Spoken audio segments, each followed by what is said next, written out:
Meus irmãos e minhas irmãs, é com muita satisfação que nós nos encontramos aqui nesta casa, acolhidos pela USE Regional e compartilhando com vocês essa construção de um novo mundo para todos os nossos irmãos em humanidade, partindo da nossa transformação moral, à luz do Evangelho redivivo. E, portanto, reconhecendo a grandeza de Deus nosso Pai, manifesta em tudo que Ele criou e nesses movimentos de vida que nós vamos encetando por conta das prerrogativas que Ele estabeleceu no nosso íntimo, nós pedimos a Ele que nos abençoe e que possa, mais uma vez, permitir que os bons espíritos a serviço de Jesus, nosso governador espiritual, nos orientem os passos e essa comunhão fraternal. Nós temos a mediunidade como o grande instrumento da nossa evolução moral e espiritual. Obviamente, a mediunidade interessa a todos os aspectos da vida, porque nós não podemos desatrelar a vida prática, a necessidade da sobrevivência, da qualificação pessoal ante os caminhos da existência humana, daquele sentido de vida, de inteligência, de sentimento que vem do espírito, que somos nós. A matéria se organiza graças ao poder do espírito. Nós observamos a aglutinação dos elementos materiais em mutações que são estudadas pela química ou classificadas pela química, que é um ramo da ciência. E nós vamos poder observar o papel desses elementos estudando leis da física. Vamos perceber a grandeza desse movimento estudando a biologia, que vai trazer uma nota diferenciada, porque vai falar dos seres vivos, orgânicos, não apenas da matéria considerada inerte, de modo que esse processo todo que nós denominamos vida aqui na Terra é o efeito daquilo que o Espírito realiza e pode. Nós andamos pelas leis materiais, pelas descobertas que fizemos no mundo e criamos aí esse modelo de sociedade que nos ajuda. A inteligência do homem, dominando o meio, dominando os recursos dispostos, recursos materiais, estabeleceu a nossa escola, a nossa cultura, a nossa vida social. Nós estamos lutando. Mas chegamos a um ponto culminante em que o estudo da matéria, a lida com a matéria, já não atende aos nossos anseios que ultrapassaram de modo imensurável o simples comer, beber, dormir e procriar. Aquilo que o animal faz. E hoje se pergunta, corriqueiramente, o que o Evangelho com Jesus já estabelecia há 2000 anos. Que fazeis de especial? E essa pergunta é muito pertinente, porque nós todos, nessa lida de interação, de busca de respostas, de busca de transcendência, nós muitas vezes, na nossa linguagem, lidamos uns com os outros e pensamos assim: não era bem isso que eu queria dizer, ou manifestar, ou fazer. E agora? A pessoa vai me entender segundo o que ela tem, e às vezes é menos do que eu possuo, e pode me interpretar erroneamente. E surgem os desafios da convivência. Então nós esbarramos num território que não é mais o território da matéria, que já está a serviço do homem. Nós observamos uma cidade como São Paulo, que é uma megalópole, e nós entendemos que esses milhões de corações que pulsam aqui estão vivendo insulados, obedecendo a sistemas, mas anseiam mais.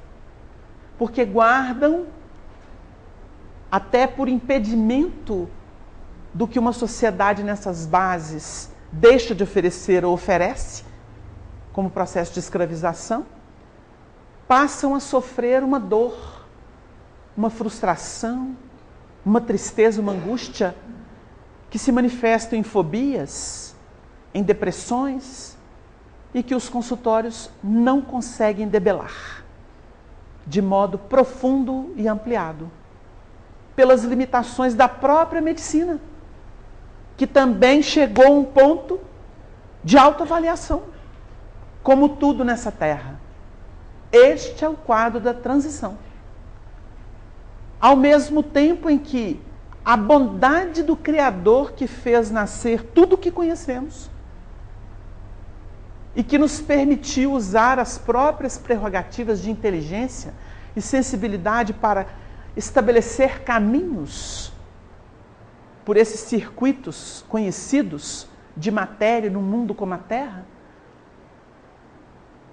esses valores começam a eclodir e começamos a filosofar. Começamos a cultivar num aspecto de reverência dentro da lei de adoração, e por isso se torna religião, que a religião é um circuito, como nós entendemos aqui no mundo. Religiosidade, o movimento de subida do ser por dentro de si mesmo em conexão com o infinito de Deus. Então nós estamos conversando com os instrumentos que temos, que é o conhecimento da matéria, que é o entendimento das coisas do mundo, do nosso processo sociológico, de interação, de inter-relação, de interdependência. Estamos usando isso para falar de Deus, para falar de revelações dos grandes emissários que surgiram entre nós, comendo pão como nós, sofrendo como nós, mas se comportando de forma diversa, para implantar registros importantes em todos os trechos da nossa história evolutiva. Então nós salientamos esse laboratório de vida que está no seu apogeu, para que possamos entender uma doutrina como a espírita, que tem uma missão, principalmente pelo aspecto de ciência.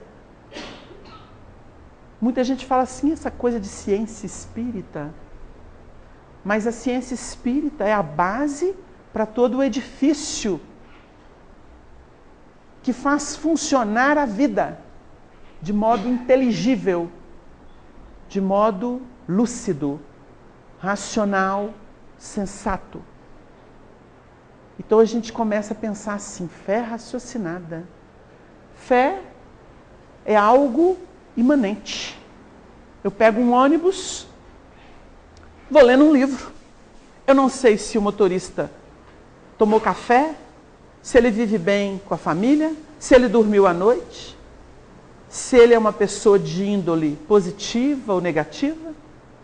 Eu confio. E vou lendo meu livrinho, ou vendo a paisagem, ou ouvindo uma conversa de alguém, ou pensando nos meus problemas que eu tenho que resolver naquele dia.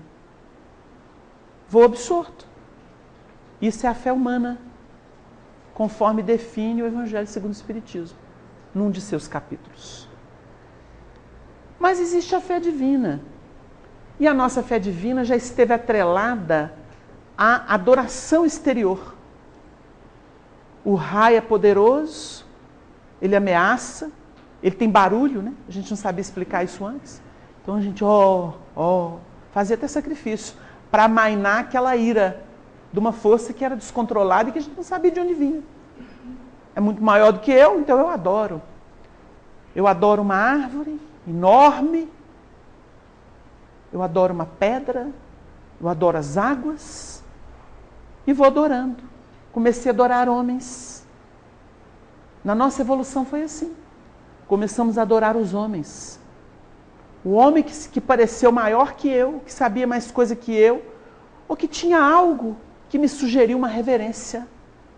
Aí nasceu a idolatria, porque nós passamos pela litolatria, que é a adoração da pedra, fitolatria, que é a planta, adoramos os animais, zoolatria, não é assim? O bezerro de ouro é o quê, gente? Pois é. A referência ao bezerro de ouro está lá atrás com Moisés. Mas tem gente que ainda adora o bezerro de ouro. E assim a gente segue. Para entrar no campo da idolatria. É o meu ídolo. Eu adoro esse elemento. E é um grande erro. E o Paulo escreveria veemente interpretando Jesus. Não sejais, pois, idólatras. Porque Deus não transferiu o poder que está no espírito de cada um a ninguém, para que essa criatura se tornasse um escravo. Então nós começamos a refletir com Jesus que veio ao mundo e mudou a história do mundo. Porque antes, o Emmanuel definiu bem, num trocadilho. Era o direito da força. Quem podia mais, dominava e levava o prêmio. E muitas vezes usando armas sanguinolentas, usando a crueldade e a indiferença. Mas o Emmanuel propõe, é preciso transformar o direito da força na força do direito. Então começamos a entrar uma nova era. Saímos da matéria, do pensamento ortodoxo, de mundo material, cristalizado e escravizante, para começar a refletir sobre espírito e vida. Aí nós começamos a falar uma língua diferenciada. A língua do espírito, porque vamos trabalhar com o que é moral. A moral é a gênese da força que organiza a matéria e os sistemas da matéria. Porque a força moral está também no orgulhoso que não se queda diante de nada, se julga supremo e escraviza tudo aos seus pés. Isso é força moral pervertida. Se estuda como que se transforma o orgulho em humildade. Mas quem estudou o Paulo Estevão entendeu. Um elemento como Saulo da cidade de Tarso, ciente das suas prerrogativas. O Saulo se achava, na nossa linguagem de hoje. Pode olhar lá, pode conferir. Ele sabia que era ele o homem. E para ele não tinha ninguém na frente. Gamaliel conseguiu impedir que ele perseguisse a casa do caminho? Nem a ponderação de Gamaliel tinha ascendência espiritual sobre ele. Então aquela força de orgulho, salientada por Emmanuel na introdução da obra, ela é transformada, não morta, no servidor intimorato do Cristo, chamado Paulo. Ele troca uma letra do nome. Então nós vamos entender que o processo da conversão do Saulo se deu em episódios, e é isso que o livro vai mostrar. Conversão, gente, não é uma pancada só não. Tem que minar o elemento. Tem gente que acha que uma conversa na reunião mediúnica resolveu o espírito. Doce ilusão. Todo mundo confia na mediunidade do Chico. O Chico é unanimidade, pelo menos entre os espíritas, que estudam a sua obra e que acompanharam os seus passos. Basta pegar o livro Instruções Psicofônicas, ou Vozes do Grande Além. Ao final, nós temos ali um relato dos espíritos através do Chico, fazendo o balanço das entidades que foram atendidas ali no Grupo Meimei, em que Arnaldo Rocha dirigia a mediunidade deles, a reunião, e o Chico era um dos médiuns. Ali eles vão mostrar que nem a metade se converteu. Nem a metade aceitou. Existe um espírito ali chamado Serinto. Aqui tem lugar. Um espírito chamado Serinto, que era chefe de falange das trevas. Um elemento que tinha participado de facções religiosas no mundo que desencarnou uma inteligência brilhante através de vários médiuns, mas principalmente do Chico. Arnaldo Rocha dialogou com ele durante 8 meses. Diálogos longos. Porque não se tratava de espírito comum. Ao longo de 8 anos, com a ajuda dos benfeitores espirituais, e temos que dizer através de um filtro doce e humilde, como Chico, ele foi como que sendo minado, até que, segundo Arnaldo Rocha, naquela linguagem empolada e altamente filosófica, sofista, ele começou a tratá-lo por vós-me-sê. Até chegar o dia em que ele, incorporado no médium de Pedro Leopoldo, na última reunião em que realmente cedeu de coração, se ajoelhou no chão diante de uma grande luz que desceu e que ele viu, ele espírito, colocou Chico Xavier ajoelhado no chão e orou a Deus. Fez uma linda prece que consta do livro Instruções Psicofônicas, chamada Prece de Cerinto. Terminava ali. A gente cita o caso para a gente poder entender a conversão de um Saulo na dor, minando sua argumentação, seu sistema de vida.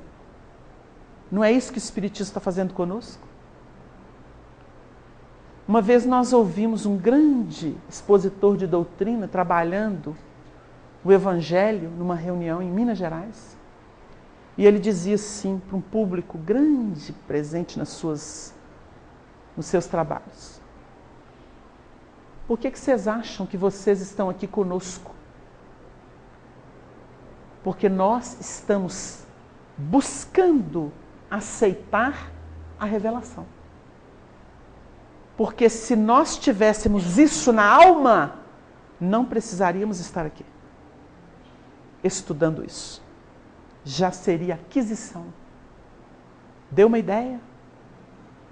Nós estamos aqui minando os ateus, os viciados, os pervertidos, os indiferentes, os egóicos, os orgulhosos, os vaidosos. E é por isso que o texto de Jesus é muito atual.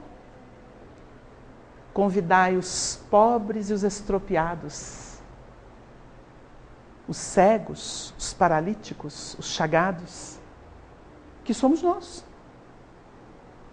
Nós temos lesões, nós carregamos distorções no próprio ser.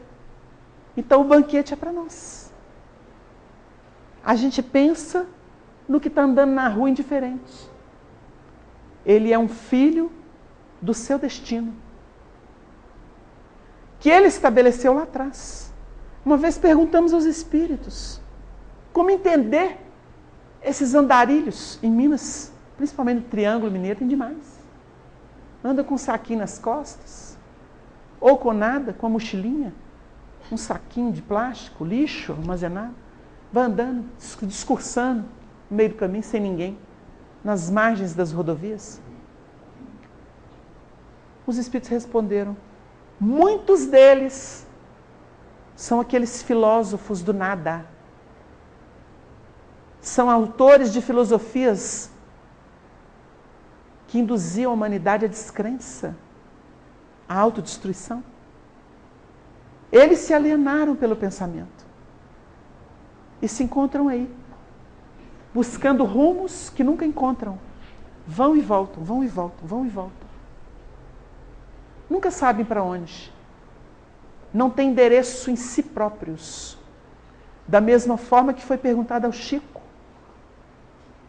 como é que ficava a condição dos políticos corruptos que não pensam no povo e que tiram do povo que carece aquilo que é o pão sagrado deles para se enriquecer ilicitamente? Enganam, falseiam seus ideais. E o Chico explicou que no mundo espiritual eles perdem o rosto e ficam sem identidade, fugindo nas reentrâncias sombrias das zonas inferiores. Perdem a identidade. Que prova! Meu Deus, que preço! Não vale a pena. Então nós analisamos que a mediunidade, ela está neste momento culminante de ebulição a serviço da grande luz.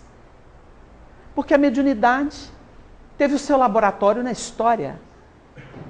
Por que é que Moisés, no Deuteronômio capítulo 8,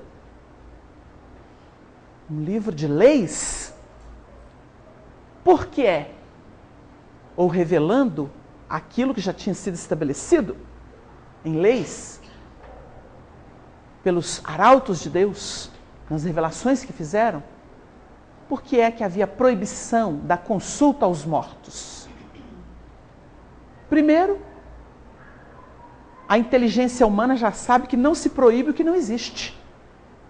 Se proíbe o que está em exercício ilícito. No campo do direito, isso é explicável. Jamais observaremos uma lei criada que não tem aplicação na sociedade. As leis surgem em decorrência dos usos, dos costumes, para regulá-los. Moisés, como grande legislador que foi, ele que recebera a primeira grande codificação da lei divina, a lei de justiça, mas que não surgia por primeira vez ali. Porque nós temos que entender codificação como a gente entende os plexos solares no organismo. Ramificações nervosas que fazem conjunções e ali se estampa o poder do espírito e vira um centro de energias, distribuindo essas energias ou concentrando para algum fim. Nós estudamos esses plexos em correspondência com centros de força do perispírito. E a gente vai entender. Não é uma glândula, mas é um plexo. Então, nós temos ali uma conjugação de valores que haviam sido trabalhados em inúmeras civilizações anteriores àquela em que Moisés se lança como o primeiro grande missionário da revelação divina. Há uma codificação, a primeira grande codificação, as tábuas da lei, o decálogo, queria nortear os passos não somente do povo hebreu. Aquilo interessava ao mundo inteiro. Porque existe relação com a história do mundo inteiro. Toda grande revelação é universal. Não for assim, não seria uma grande revelação, e muito menos de Deus. Então nós tivemos 3 grandes momentos na Terra. O de Moisés, o em que Jesus surge, e a chegada do Consolador, o Espiritismo, que não é obra de homem algum, mas usa os homens para ambientar espírito e vida. Aquilo que os homens, de algum modo, trabalharam no tempo, muitos deles já desencarnados, e formando a pleiade dos colaboradores da grande mensagem, então codificada para ilustração de novas etapas evolutivas. Foi o que aconteceu a partir de Moisés. Mas ele se preparou como grande trabalhador da mediunidade nos ambientes de iniciação egípcia. Porque o Egito é considerado como um dos pilares de evolução inteligente da Terra, definindo os caminhos da ciência transcendente. Ali se conjugava conhecimento da matéria com valores espirituais. Num desafio extraordinário para a mentalidade autóctone, ou seja, do povo comum, quase indígena. Com muita reverência e respeito à América Central, nós ouvimos de um grande trabalhador do Conselho Espírita Internacional, vinculado ao nosso Brasil, não vamos citar o nome, o carinho da própria Federação Espírita Brasileira e a preocupação do SEI em fazer congressos e realizar trabalhos na América Central. E a ponderação dele foi muito bonita. Porque ele dizia assim, os nossos irmãos de alguns países da América Central não receberam aquele benefício que o Brasil recebeu, hospedando aqui a família real. Durante anos e anos. E estabelecendo aqui um circuito de conhecimento, de aculturamento, que favoreceu muito o país na sua emancipação intelecto-moral. Não estamos falando aqui de pompa, não. Estamos falando aqui de cultura mesmo. De conhecer os valores já trabalhados numa Europa, que é um continente muito velho e que atingiu culminâncias em vários aspectos e em outros até parece que voltou para trás. Como, por exemplo, no aspecto de religiosidade, de espiritualidade. E a gente ouviu aquela ponderação porque a gente percebeu o carinho do companheiro. Povos escravizados, sem o benefício da cultura que os escravizou. Dá uma ideia, não dá? Então a gente nota que o espiritismo é diferente. E o movimento, ele quer promover, esclarecer. Então nós, que vamos identificar no trabalho de Moisés, mesmo com a proibição, uma providência qualificadora, saneadora, norteadora, embora possa expressar para muitos o impedimento, ele tentou coibir o vício e a promiscuidade num terreno que é sagrado. Mas vamos ver Jesus surgindo no Tabor, com a companhia de 3 discípulos, conversando com quem? Exatamente com aquele que proibira. Moisés materializado e Elias. Momento culminante da mediunidade e do intercâmbio com o além.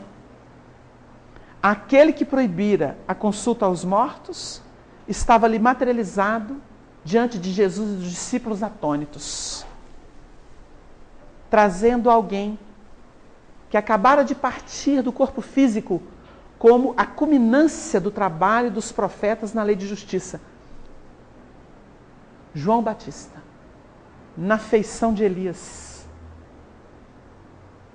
para, no momento do Pentecostes, quando os discípulos reunidos falaram cada qual uma língua, a língua de uma tribo ali representada, eram 12, que dá uma ideia de universalidade, de inteireza, eles falarem o Evangelho para o entendimento desses grupos distintos e de idiomas diferenciados. Nós perceberíamos a abertura para que a Terra pudesse viver o grande momento da sua inserção no divino, saindo dos aspectos tenebrosos de culto fechado à matéria, ao interesse pessoal. Onde o homem se vê projetado e sente que aquilo é poder. O pó da terra nunca enalteceu nenhum espírito, a não ser como instrumento didático para o seu aperfeiçoamento.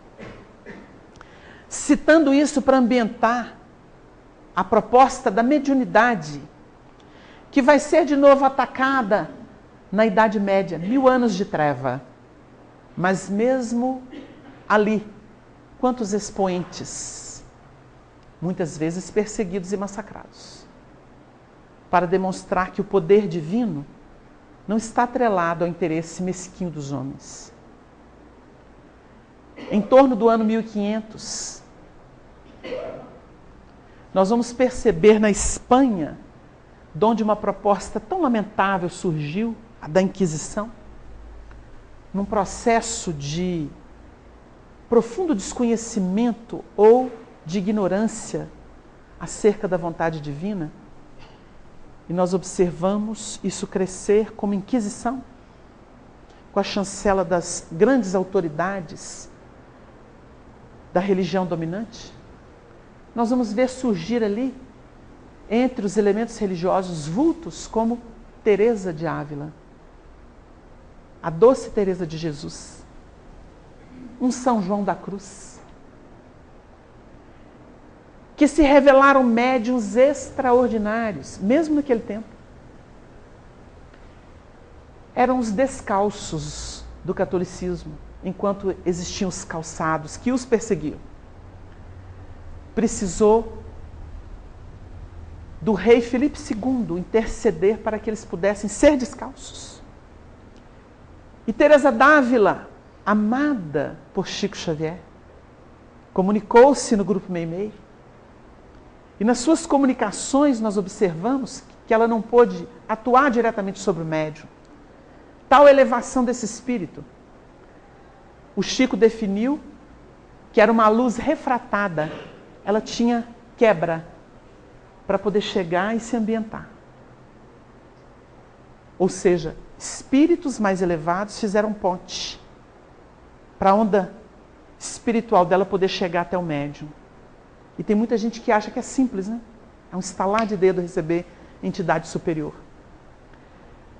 Essa Teresa d'Ávila produzia fenômenos extraordinários. Através de uma letargia, ela conheceu zonas espirituais, possuía clarividência, conversava com Jesus. E o Chico notabilizou uma passagem importante de sua vida, quando ela, buscando um donativo longe para ajudar os que sofrem no seu convento, ela em pessoa, sozinha, enfrentando a pé regiões desafiadoras, ao atravessar uma pinguela dentro de um contexto de tempestade, se viu presa apenas por uma corda a se debater na correnteza daquele córrego caudaloso. Foi quando entrou em oração e viu na margem Jesus de braços abertos. E ele então, segundo consta, perguntou para ela, e o Chico adorava contar isso: você está vendo, minha filha, como é que eu trato os meus amigos? E ela, dando a mão ao Senhor que a retirou dessa situação, respondeu: por isso os tendes tão poucos no mundo, Senhor. Porque o caminho do aperfeiçoamento é a porta estreita, não é a porta larga. E nós vamos aprendendo que é pelo esforço pessoal que se ganha o reino, não através de incenso falso aos oráculos que nem sabemos se tem legitimidade. As obras de Emmanuel, os romances históricos verdadeiros, reveladores, eles contam sobre os números tutelares. Cada lar possuía o seu Deus pessoal, de pedra. E quem lê o livro Ave Cristo vai perceber o pobre espírito que seria Tassiano reencarnado, olhando para aquela pedra sem rumo, que não respondia às suas necessidades. Pólux. E a gente pensa, meu Deus, não é isso. Apesar de que em épocas recuadas, as pedras nos ajudaram a criar um ambiente de reverência no plano das sensações ainda embrionárias. Então nós temos a doutrina espírita como a terceira revelação, a terceira grande codificação da verdade, fechando um circuito de evolução na Terra, para abrir um outro, chamado regeneração. Esse é o papel do Espiritismo na atualidade. Muito embora se possa dizer, mas somos tão poucos. Ué, mas Jesus não surgiu numa cátedra romana como imperador, dominando os povos que se tornaram escravos, não, para crer em Deus. Ele surgiu numa manjedoura, porque não tinha lugar na estalagem. Nem a dignidade humana foi oferecida a Jesus, quando ele chegou na Terra. Foi no estábulo o parto. e ele parte da terra nos braços de uma cruz, que era a forma mais ignominiosa de se castigar alguém. Ou seja, considerado o pior dos criminosos. E, no entanto, era o Senhor da terra. Foi Jesus que capitaneou uma pleiade de espíritos e orientou para que eles formassem o planeta, lançando mão do material que foi retirado da nebulosa solar, em tempos que nós não conseguimos calcular. E foi ele que superintendeu essa obra. E os Espíritos revelam que as cores, as formas da natureza obedeceram ao gosto puro de Jesus. Dá o que pensar. Então nós estamos lidando com uma doutrina que chega sob a tutela dele, porque ele prometera. E ela sintetiza tudo aquilo que interessa a nossa evolução no novo tempo. Nada de firula, nada de excessos. Vamos à seiva. O livro dos Espíritos trata da seiva, do movimento universal. Revela as leis e o entrosamento dessas leis, estabelecendo o fenômeno da vida, a evolução. E é isso que a gente vai estudar no Espiritismo. Então nós temos o Espiritismo surgindo como ciência. E vamos aqui começar a ver alguns slides para que a gente possa entender uma escalada que define a mediunidade com Jesus, que é diferente, gente. Essa troca psíquica, fazer psiquismo, é diferente da mediunidade que foi proposta pelo Espiritismo. O Espiritismo que é moral, porque a moral do Espiritismo é a do Evangelho, porque não existe outra mais sublime do planeta. Então, todos os movimentos do Espiritismo nasceram dessas raízes divinas e mostram equações de vida e luz. Nós temos aqui a vinculação do tema com o Espiritismo e fizemos questão de trazer da obra o que é o Espiritismo de Allan Kardec, uma definição clássica que vai remontar o que nos interessa. O Espiritismo é uma ciência que trata da natureza, da origem, da destinação dos espíritos e das suas relações com o mundo corporal. Eu pergunto para vocês assim, o Espiritismo é uma ciência que vai dissecar o movimento do universo. Ciência que trata da natureza. Então nós vamos estudar a natureza, a origem, a destinação de quem? Dos espíritos. Que foram criados por quem? Pois é, nós vamos remontar a fonte que criou os espíritos. Por isso estuda a natureza, origem e destinação. Está tudo embutido ali. Suas relações com o mundo corporal. O que tem a ver espírito e matéria? Ah, o Espiritismo estuda. É ciência ou não é? Alguém no mundo concebeu isso aqui? Concebeu filosoficamente de forma imprecisa. O espírito é uma fumacinha, uma coisa assim etérea. E daí? A ciência espírita não definiu o espírito? Que é o espírito, questão 23, princípio inteligente do universo. Aí depois a gente esbarra na 76. Que definição se pode dar dos espíritos? São seres inteligentes da criação. Povoam o universo fora do mundo material.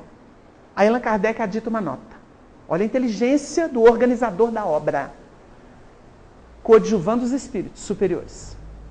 Já não se trata aqui do princípio inteligente, mas da individualização do princípio. Trata-se da inteligência pensante que atua como coadjuvante na criação. Aí fez um diferencial. Por quê? A questão 23 trata das sementes. E a questão 76 fala das árvores produtivas. Para dar uma ideia. Para a gente poder entender o que significa uma coisa e outra. Como é que é isso aqui? Princípio, depois fala ser. O ser é o que sente e pensa. É o desperto. E a semente é que guarda o ser. Como a semente que guarda a árvore. Então a gente tem que fazer essa vinculação para poder entender. Entendido que o Espiritismo é uma ciência que não para nas bases científicas, mas ele dá o pontapé inicial para se iniciar no mundo, ou para estabelecer no mundo, com esse pontapé inicial, um novo circuito de entendimento das coisas, de busca dessas coisas, que transcendem o comum já dominado. Nós vamos ver aqui a definição de mediunidade. Qual a verdadeira definição da mediunidade? E no seu sentido genérico, ela foi trabalhada por Emmanuel no Consolador. E aqui nós vamos ver já o sentido moral da mediunidade. Porque o médium somos todos nós, conforme define o livro dos médiuns, todo aquele que sente num grau qualquer a influência dos espíritos é por esse motivo médium. E como a mediunidade tem a mente por base, a mente está na base de toda a fenomenologia mediúnica. Onde há onda mental, há associação de ondas mentais. E por isso a mediunidade é um fato.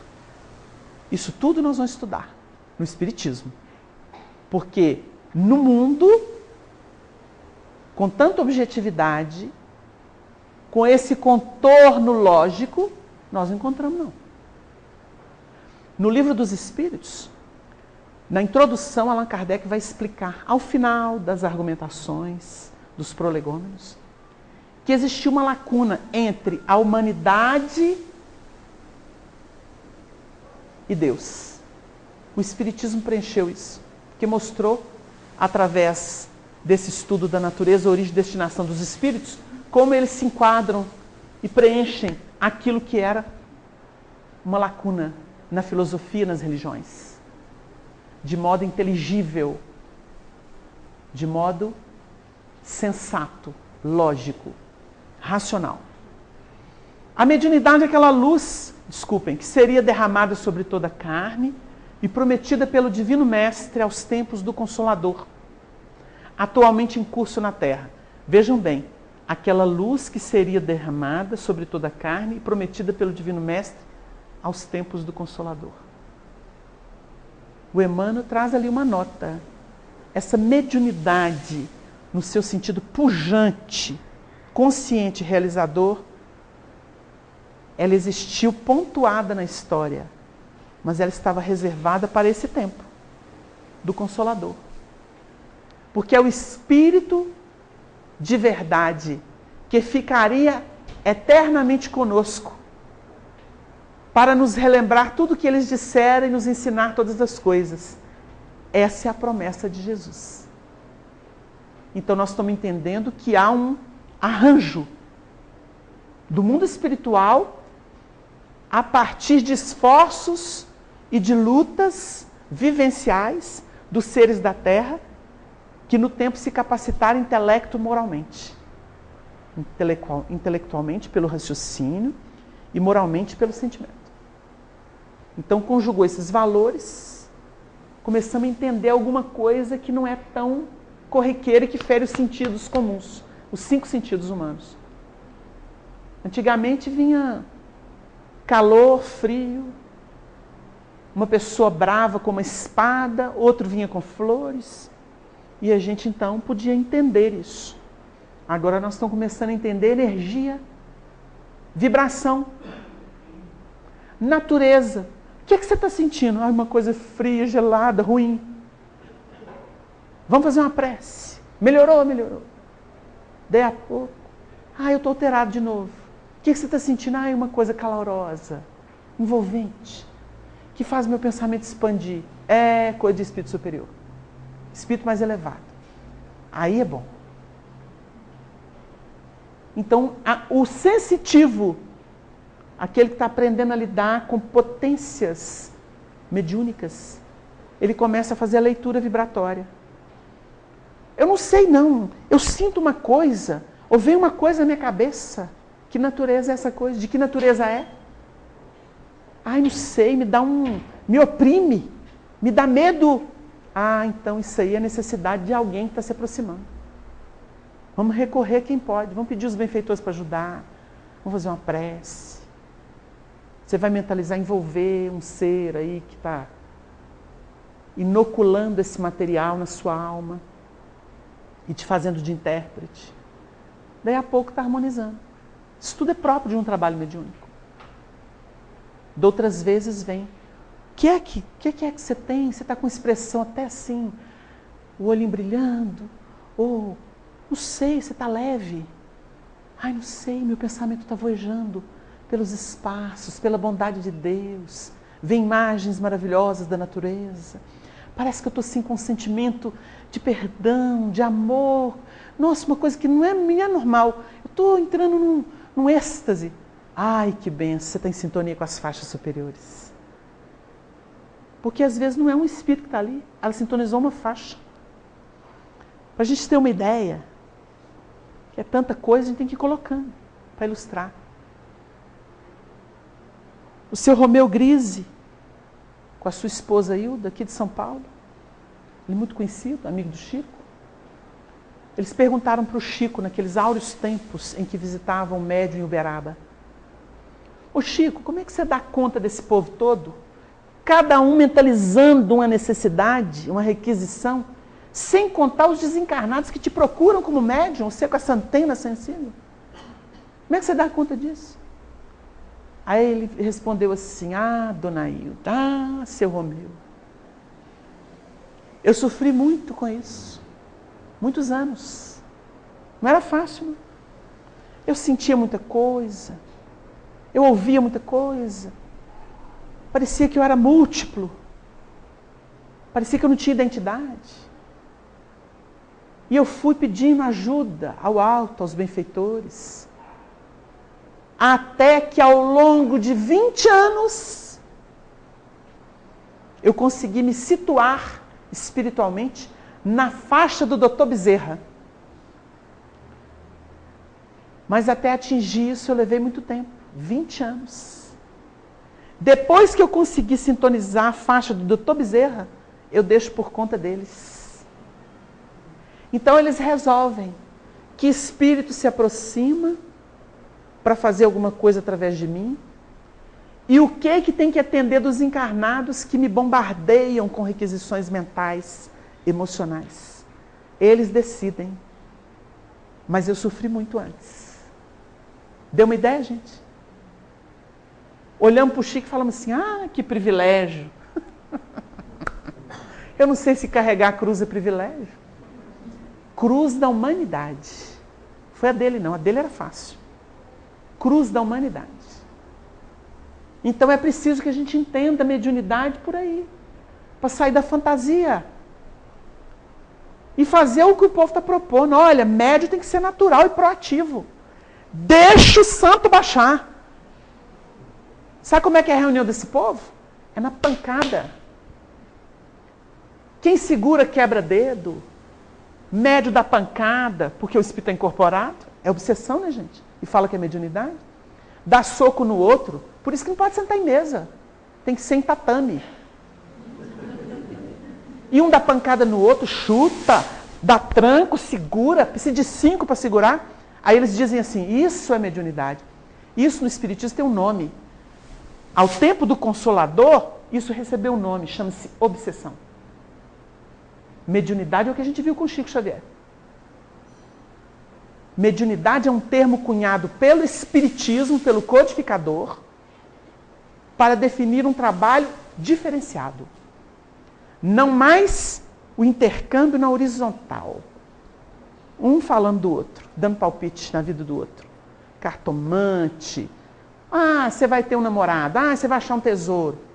Nada disso mais. Isso é necromancia. Isso foi proibido por Moisés.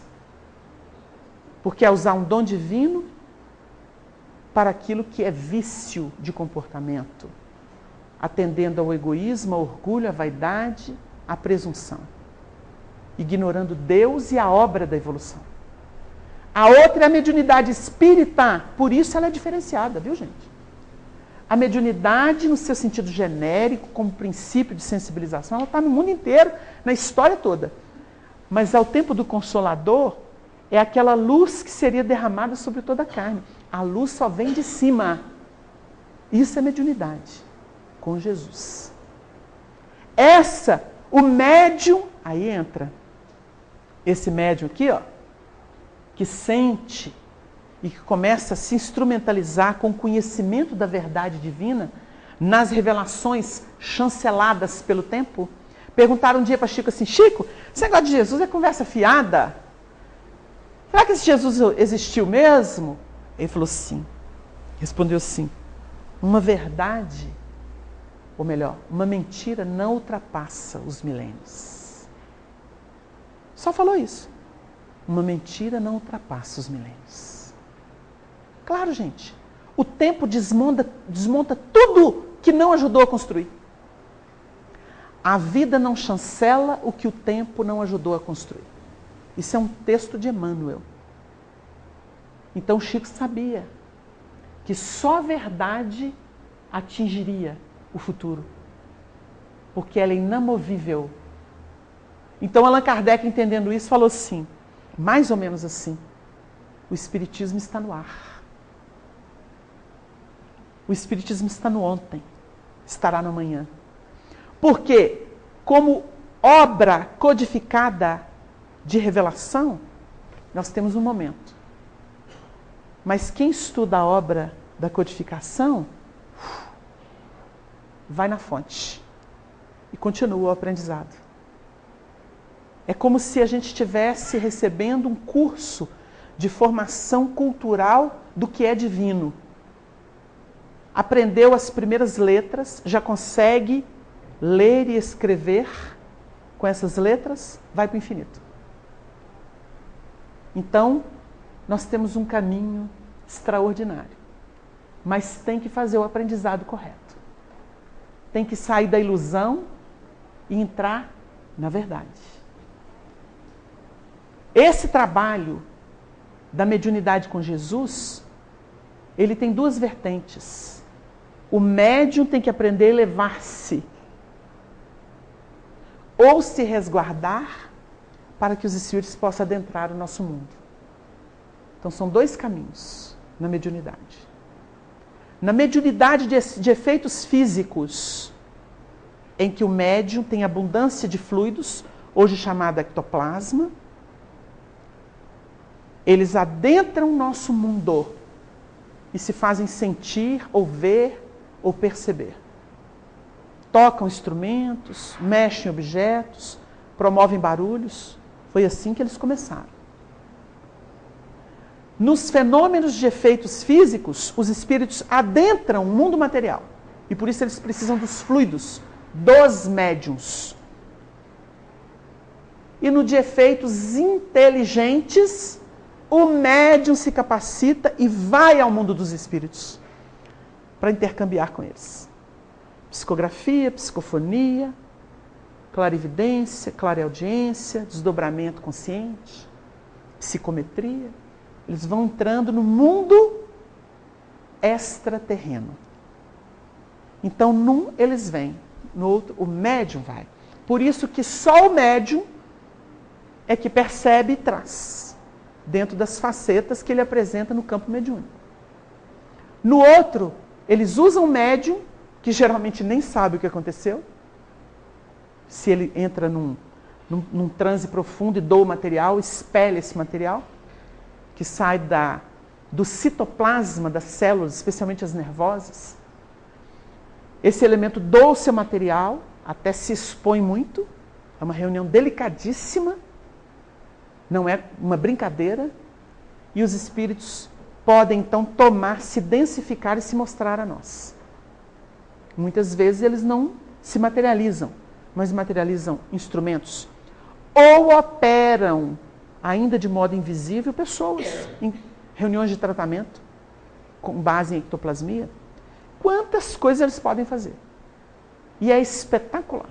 Agora precisa de uma base muito segura, que é a base moral. Senão é bagunceiro que vem. Aí é pedra quebrando vidro, é chute em alguém, é cadeira virando, dando tombo nas pessoas. Aí vira reunião de zombeteiro, que também é uma manifestação.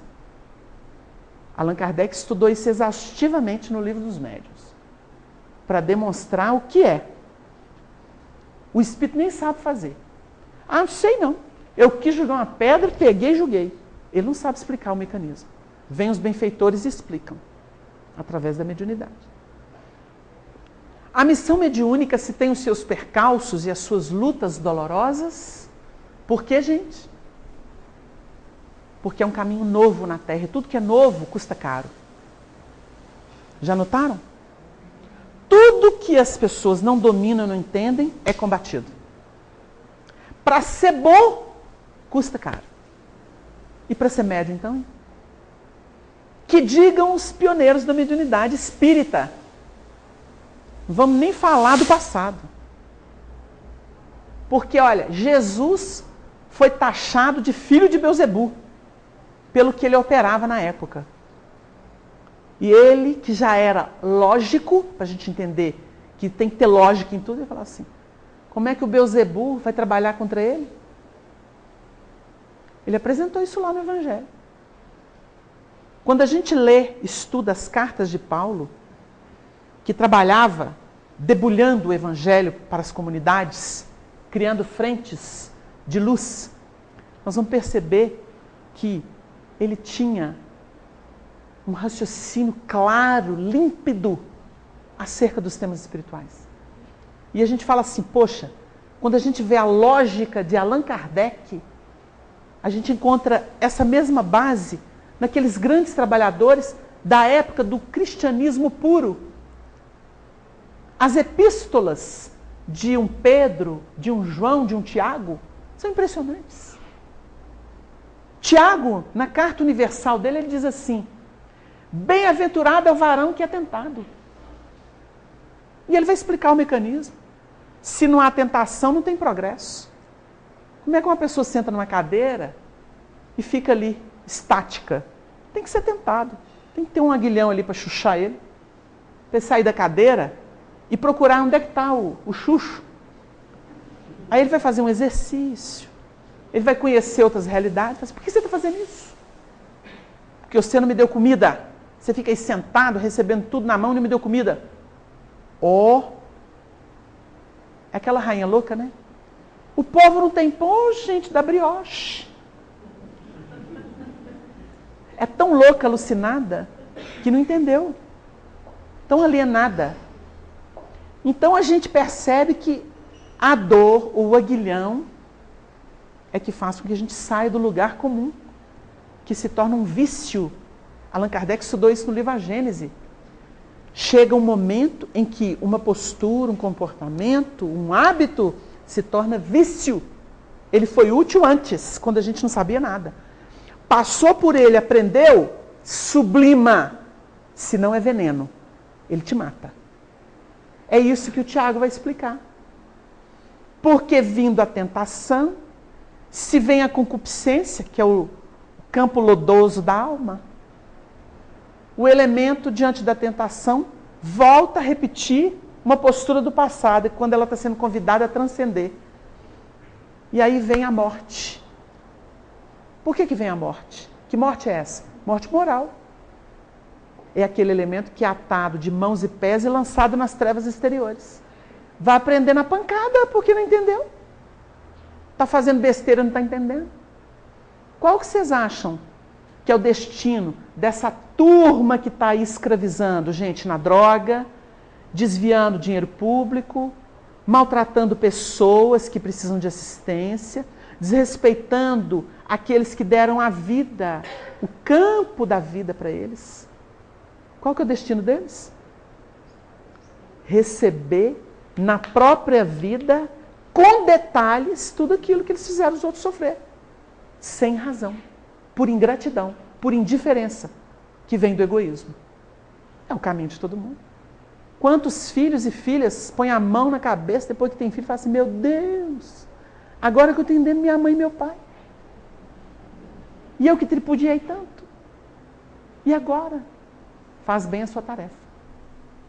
Devote-se. É a forma. Não é? Então, se tem os percalços e as lutas dolorosas, porque é nova no mundo, é uma das mais belas oportunidades de progresso e de redenção concedidas por Deus aos seus filhos misérrimos.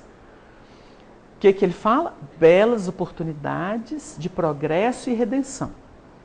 A mediunidade foi dada para cultuar a vaidade, gente? Para ganhar dinheiro, gente? Pois é. Então a moda agora, né? Eu monto um editor e racho de ganhar dinheiro. Vendendo erro. Mentira. Falo que é espírita, mas de espírita não tem nada. E engana quem não conhece. Como é que vai ficar isso, hein? O Emmanuel explicou, e uma dessas notas está no livro Vida e Sexo, que existem 2 caminhos em que o próprio espírito não se perdoa. Muito difícil sair dessa ciranda expiatória. Uma é quando ele usa o encanto sexual para enganar as pessoas simplesmente para ter prazer. Brinca com o sentimento dos outros. Um caminho é esse. E o outro sabe qual que é? Quando se usa Deus ou as expressões de religião para enganar as pessoas e oferir vantagens imediatas. Muito difícil sair dessas 2 cirandas. Aí vocês olham e falam assim, como é que esse povo vai dar conta? Já teve gente aí que subiu para o Nordeste com essas propostas loucas que agradam, né, a multidão, porque o povo quer coisa fácil. Emmanuel, André Luiz, é muito difícil, né? Nossa, Kardec então nem se fala. Entender aquilo, fazer aquilo, ai meu Deus. Onde é que esse André Luiz pôs as coisas? Está tão difícil para nós. Será que ele esqueceu que nós estamos vivendo na Terra? Aí pega lá que as coisas, que linguagem chula, propostas corriqueiras, faz a gente rir, dar risada. Ai, adoro esse autor. Ele fala a minha língua. Claro. Ele não veio de cima, ele veio de baixo. Ou da mesma zona em que nos encontramos. Por isso ele fala tão fácil e propõe. Vai ser feliz do seu jeito. Cultiva suas coisas. Se emancipe, seja você. Deus me livre de mim. Deus me livre. Vá de retro. O Chico falava isso. A única coisa que eu não quero ser, sou eu mesmo. Por isso eu estou atrás de Jesus. Ele era claro. O Chico era tão preciso que uma vez ele disse assim, esse negócio de autoconhecimento, essas propostas aí, se autoconhecer. Eu tenho tempo para ficar vendo minhas feiuras, eu sei quem que eu sou. Eu quero trabalhar no bem. Eu vou me ocupar no bem. Não tem tempo para minhas feiuras, não. Eu quero é me esquecer. Deu uma ideia, gente? Olha a sutileza do Chico. E aqui não há combate a nada. Apenas uma reflexão de quem subiu. Porque encontrou o caminho. Agora tem gente que quer afundar, né? Aí vocês já perceberam que tem gente que fica, né? E procura tudo quanto é instrumento terapêutico para autoconhecimento. E fica, eu descobri que eu tenho orgulho. Eu descobri agora que o meu orgulho tem uma faceta. E com isso ele está consumindo dinheiro, tempo, só consigo mesmo. A gente olha e fala assim, por que você não vai servir a humanidade? Vai dar passe enfermo? Vai fazer campanha do quilo, matar a fome de quem tem fome? Vai ajudar as pessoas a se esclarecerem espiritualmente? Que isso?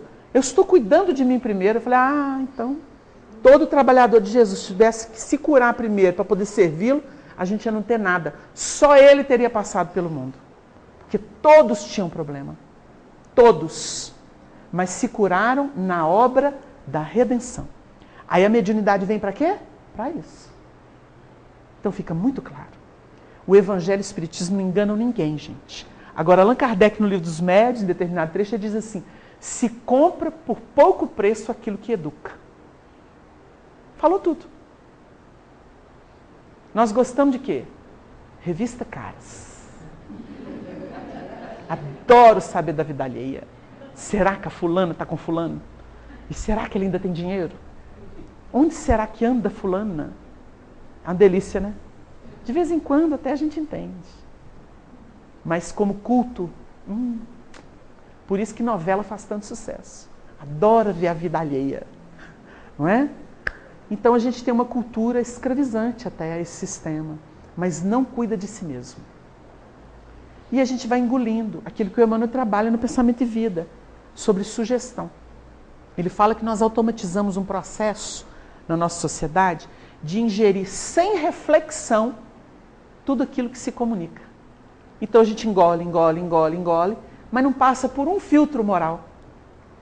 Ah, eu queria tanto que a fulana largasse o marido e ficasse com o Beltrano. Você viu? Ele é tão lindo, né? Mas não considera aí os deveres morais que essa mulher tem, o seu histórico espiritual de outras vidas. Porque a gente pensa no prazer momentâneo, a gente não pensa no ganho espiritual, na capacitação da pessoa para ser, assim que liberta da carne, poder viver em luz. Quem leu a história do irmão Jacó no livro Voltei? Ele doutrinava espírito. Ele foi um grande vulto aqui na Terra, inclusive da Federação Espírita Brasileira. E aí? Frederico Figner. Não tinha luz.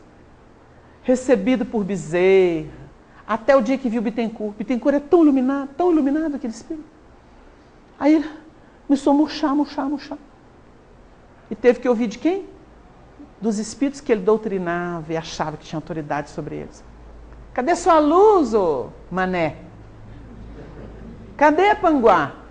Cadê sua autoridade? Cadê sua luz? Doeu, gente. Teve que passar pela vergonha.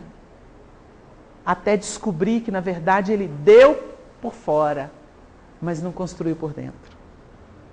É bonita a reflexão que o livro promove. Sendo luz que brilha na carne, prestem atenção. Se eu estou interessado em vantagens imediatas, enganando pessoas, que luz é essa que brilha? Aí Jesus está lá em Lucas, fala assim, a candeia do corpo é o olho, é a pineal, é referência à glândula pineal, a glândula da mediunidade. Lá está no singular. E ele continua o texto e no final ele diz assim, cuidado para que a vossa luz não sejam trevas. Luz que brilha na carne. A mediunidade é atributo do espírito, porque é a emancipação dele, ele começa a intercambiar com as fontes da vida. Desabrocha. Gente, é um processo de evolução. A semente só revela a árvore no tempo. E a árvore, mesmo pequenininha, ela não consegue dar frutos em abundância. Ensaia, dá um zinho, dá uma florzinha, mas não vai para frente. Tem ensaio. Quando ela se plenifica, então ela produz. Ela cumpre a sua missão. É atributo do espírito, patrimônio da alma imortal. Elemento renovador da posição moral da criatura. Elemento renovador da posição moral da criatura terrena. Enriquecendo todos os seus valores no capítulo da virtude e da inteligência. Sempre que se encontra ligado aos princípios evangélicos na sua trajetória pela face do mundo. Sempre que ligado aos princípios evangélicos. Por quê? Porque a sensibilidade a serviço de qualquer coisa é loucura. O Chico testemunhou que sem espiritismo ele seria mais um louco na face da Terra. Com aquela sensibilidade toda. O que ele fazia com aquilo? O que ele faria com aquilo? Nós vimos a base do espiritismo com as irmãs Fox. Elas fizeram um trabalho monumental na América do Norte. Tem muita gente que acha que elas só conversaram com os espíritos ali e começou o processo. Elas, durante anos, viajaram pelos Estados Unidos, fizeram trabalhos magníficos, consolaram muitas mães e muitos pais que perderam filhos, que redescobriram seus filhos através das comunicações por pancadas. Sabiam disso? Olha que interessante, a gente acha que a busca de consolo no mundo é nova. Ai, o Chico Xavier que fez isso. As irmãs Fox fizeram. Na América do Norte, elas foram visitadas por grandes políticos, até por reis e rainhas. Gente de renome da América, da Europa. Elas ficaram famosas no seu tempo. Num ambiente todo protestante. Todo protestante. Momentos difíceis em que foram perseguidas. Passaram por exames ridicularizadores por parte de damas da sociedade ou de médicos, que muitas vezes expuseram elas como fraudulentas. Mas elas, intimoratas, continuaram. Conheciam o espiritismo? Não. Conheciam os espíritos. Sabiam deles. E elas doavam material. as 3 irmãs, Meg, Kate e Leah. Leah, a irmã mais velha, ajudou muito as irmãs mais novas. E a família nem sempre prestou atenção ou participou. Tinha um irmão que nunca se interessou, era metodista. Ficou. O pai ficava alheio, a mãe mais ou menos participava. A história delas é monumental. Elas marcaram a história dos Estados Unidos. Presidentes desencarnados da história dos Estados Unidos se comunicaram através de pancadas, usando as meninas. Deram comunicações. Gente que construiu uma vida nova na América do Norte e deu os primeiros pontapés para o surto de progresso daquela nação, estiveram em contato com os espíritos. E os espíritos revelaram coisas muito interessantes que depois seriam explicadas na Europa pela codificação. E ficaria como um patrimônio para a humanidade. Nós desconhecemos muito disso. Mas antes das irmãs Fox, nós tivemos outros trabalhadores. Por exemplo, ainda na América do Norte, Andrew Jackson Davis. Ele foi um médium de efeitos físicos e de efeitos inteligentes. Ele assombrou a América e o mundo. Muitos pesquisadores tiveram contato com esse grande nome. Inteligentíssimo, lúcido e educado. Para ter aquela fenomenologia toda, para produzir tudo aquilo. Um grande trabalhador. Inclusive foi médium de Swedenborg, Emanuel Swedenborg, que é um dos nomes que assinam Prolegômenos, que é a introdução do Livro dos Espíritos. Emanuel Swedenborg usa esse médium e corrige a sua obra, que ele, como médium, havia recebido antes na Europa. Swedenborg assombrou a Europa na sua época, mas usa um outro médium americano e corrige a sua própria obra. E sabe quem que revelou o mundo espiritual, colônias espirituais primeiro? Foi ele. Não foi o Chico. Essa bobajada de dizer que o Chico criou utopia, como aconteceu quando se publicou o Nosso Lar, era desconhecimento da história. Porque, na verdade, o que ocorria é que o Chico nunca teve acesso a essas fontes. Era o médium de um rincão atrasado chamado Pedro Leopoldo.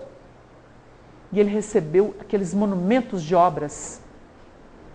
Por exemplo, nos romances de Emmanuel, que estão sendo pesquisados em todos os aspectos, para se salientar o que foi revelação, vocês sabiam que no livro Renúncia, Notre Dame, quem vai a Notre Dame hoje em Paris, sabe que não tem escadaria. Muita gente fala assim, aquilo é delírio, é permissão poética do espírito que escreveu. Não, existiam as escadarias. Se descobriu há pouco tempo, prestem atenção, há pouco tempo, documentos em arquivos antigos de Paris que provam que Notre Dame possuía suas escadarias antes das transformações que a cidade sofreu ali entre o rio Sena, definindo o que eles chamam de Cité. Fatos. No livro Há 2000 anos, o Emmanuel descreve os traços de giz em torno dos pés de alguns escravos. Em pesquisas recentes, se revelou que no mercado de escravos era uma das práticas para mostrar algumas qualificações ou estados de saúde dos escravos vendidos. Sabiam disso? Emmanuel dá detalhes. Ele fala dos mármores que cobriam determinadas cidades no Paulo Estevão. Isso foi descoberto há pouco tempo, sabiam? Na época do Chico não existia esse tipo de informação, esse tipo de conhecimento. Isso é trabalho das pesquisas paleontológicas, antropológicas, levadas a efeito na atualidade. Isso é novo no mundo. E, no entanto, está revelado. Olha a obra do homem. Dá o que pensar. Então, nós vamos avançar aqui. Pode achar que eu estou mais pertinho, né? Deixa eu ver o tempo.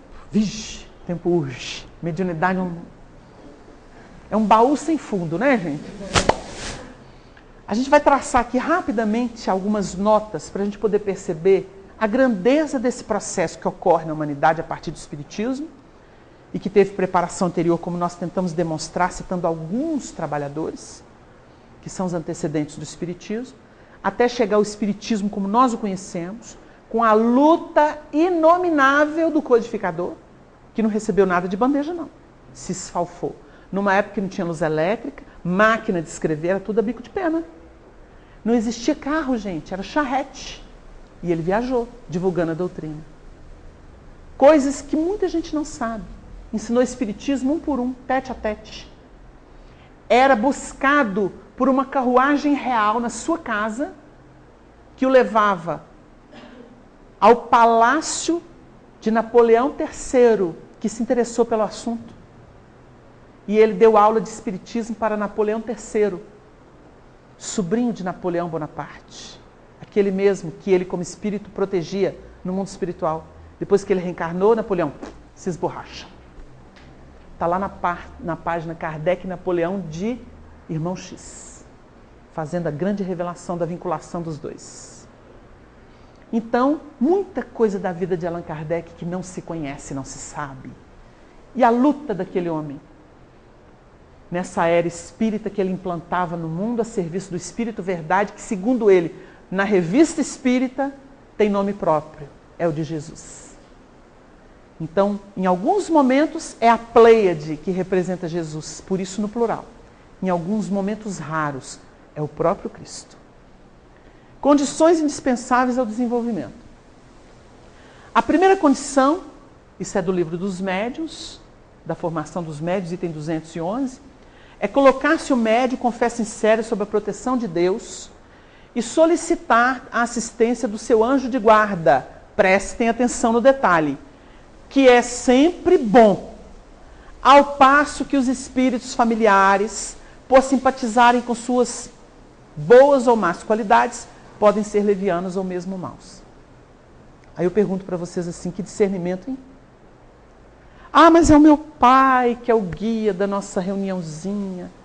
Olha, com todo respeito ao seu pai, nós vamos pedir a um espírito de maior envergadura para poder coordenar o trabalho, porque o seu pai vai ser um colaborador, é aquele amigo que está junto da família, de nós, e que vai continuar também aprendendo. Ah, mas ele foi espírita aqui. Não, não tem problema não. Tem os méritos dele, mas são méritos relativos. Nós vamos pedir a alguém que tenha altura espiritual para coordenar o grupo. Sabe por quê, gente? Um elemento que tem o seu mérito, ele tem o seu campo de ação. Mas tem alguém que está acima dele, que entende a história dele e do grupo. Então consegue abarcar o grupo todo. São os planificadores dos processos reencarnatórios e das realizações espirituais. Por isso que o anjo da guarda é sempre o espírito mais elevado. Não é aquele que fica toda hora do nosso lado atendendo nossos palpites, não. Esse é um amigo espiritual. O anjo da guarda se responsabiliza pelo nosso plano reencarnatório. E ele tem uma visão mais abrangente. E é isso que Allan Kardec ressalta aqui. Então essa coisa de guiísmo é muito perigosa. Principalmente quando a gente sabe quem é. Fala assim, eu quero que o fulano seja meu mentor. Olha, se eu fosse você, eu confiava mais em cima. Pede a Deus para guiá-lo, para ser um amigo espiritual, colaborar com a obra. Mas vão entregar para mais acima, né? Entenderam? A segunda condição é aplicar-se com meticuloso cuidado a reconhecer por todos os indícios que a experiência faculta. Aí eu pergunto para vocês assim, alguém é alguma coisa sem experiência? Não. Como é que Allan Kardec define o bom médium?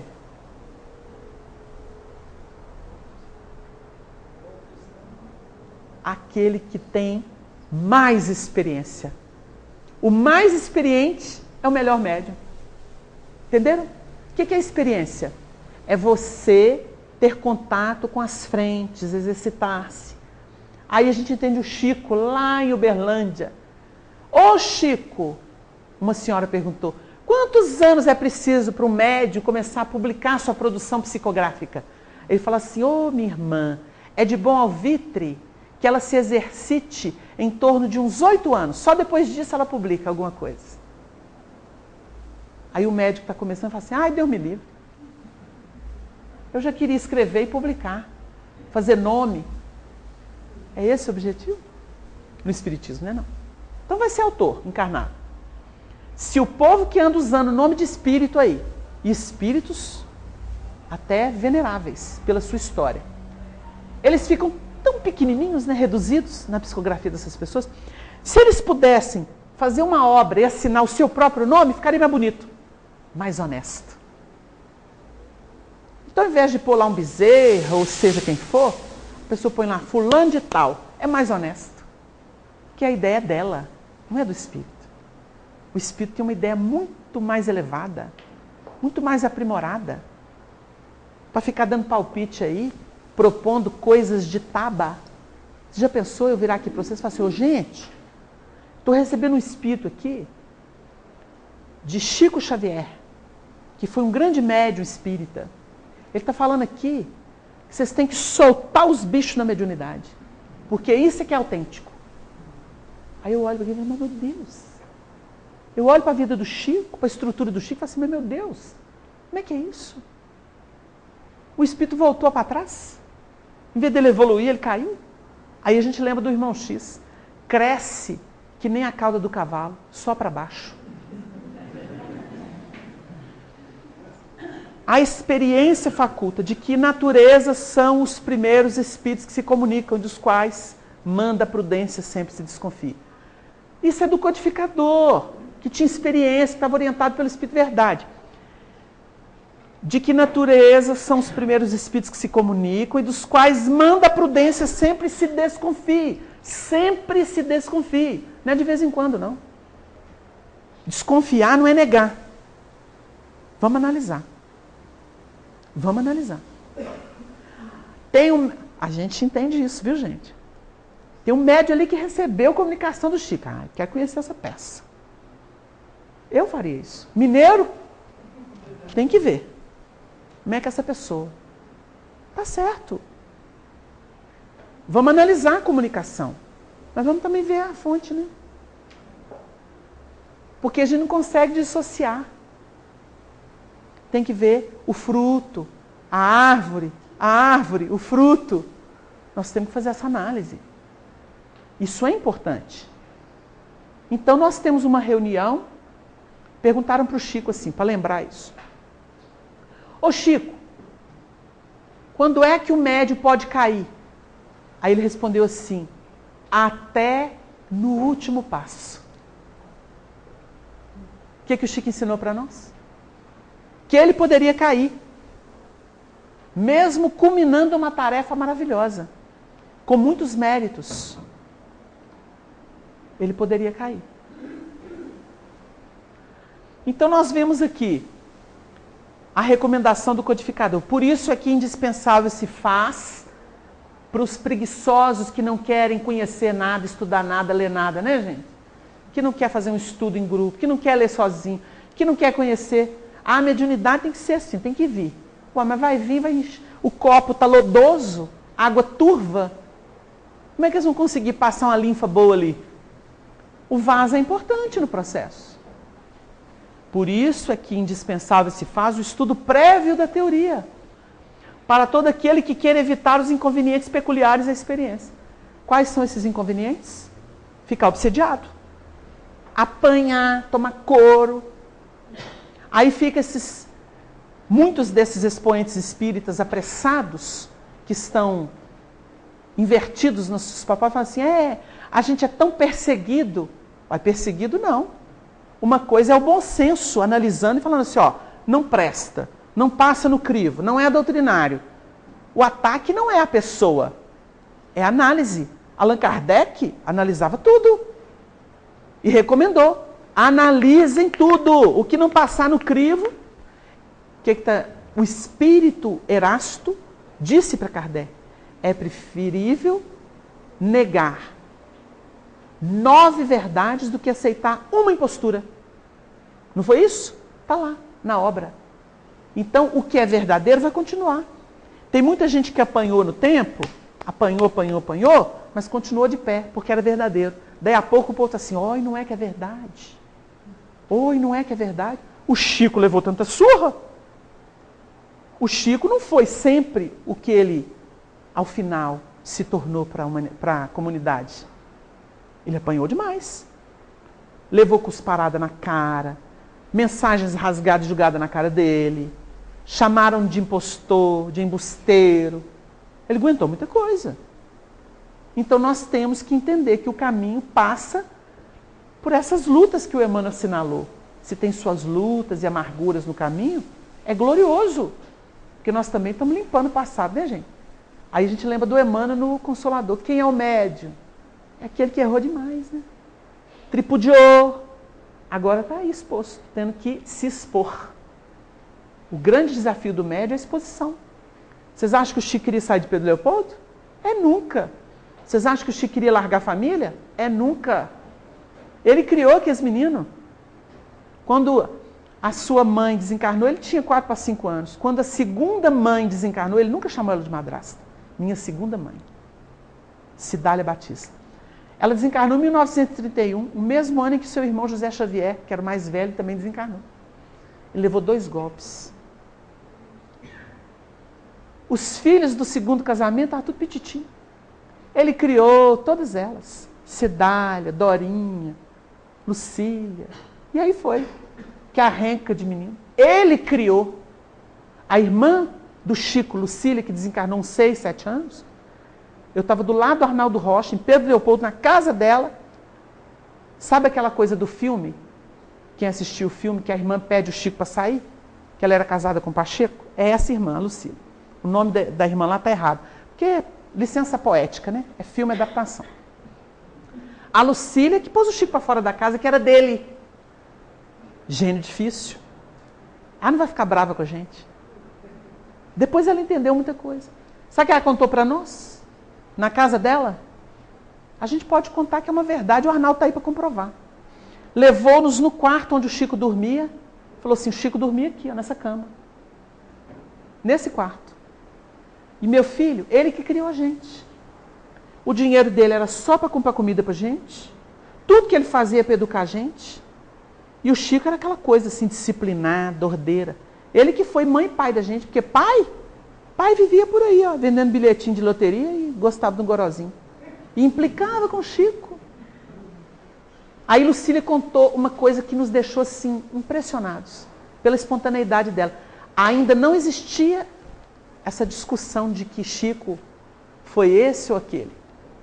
Ela contou o seguinte, ó, a gente tinha aqui um rádiozinho, uma chieira, e a gente ouvia as novelas. A gente era começando a ser mocinha e ficava grudada no rádio. O Chico ria da gente, passava e falava assim, vocês estão aí nessa bobagem, xienta, daqui a pouco vai aparecer uma caixinha maior assim, ó. Aí vocês não somente vão ouvir os artistas, mas vocês vão ver eles. Aí diz ela que foi no pai e falou, pai, o Chico está mais louco do que nunca. Interna ele no Raul Soares. Porque o Chico estava fazendo a previsão da chegada da televisão. Só depois elas foram compreender, como outros assuntos que ela citou para a gente, que aconteceram em Pedro Leopoldo. E ele falou para elas, eu não vou estar mais aqui, porque já tinha desencarnado quando aconteceu, que era o assassinato de mãe e pai por filhos drogaditos. Até isso vocês vão ver aqui, mas eu não vou estar aqui mais. E realmente ele já tinha desencarnado quando aconteceu, por 2 vezes em Pedro Leopoldo, de filhos assassinar pai e mãe por causa de droga. E ela levou-nos no quarto e falou assim, olha, nessa época eu tinha meus 13 aninhos. E o Arnaldo sempre foi irmão da gente, porque ele dormia aqui em casa, dormia no quarto com o Chico, na cama do André. Mas meu filho, quando eu me tornei mocinha, eu achei que eu estava morrendo. E a fulana me pegou pelo braço, me trouxe aqui no quarto do Chico, ele já estava deitado. E eu em pranto, Chico, eu estou morrendo, Chico, eu estou morrendo. Porque o desconhecimento era demais, né, gente? Das coisas femininas. A gente conta isso com uma reverência, um respeito profundo, pelo testemunho da irmã dele. E ela disse assim, ele me sentou no banco, tomou providências, esquentou uma água, me orientou. E depois que ele cuidou de mim, me deu uma aula, meu filho, sobre esses processos das senhoras. Ela era muito respeitosa.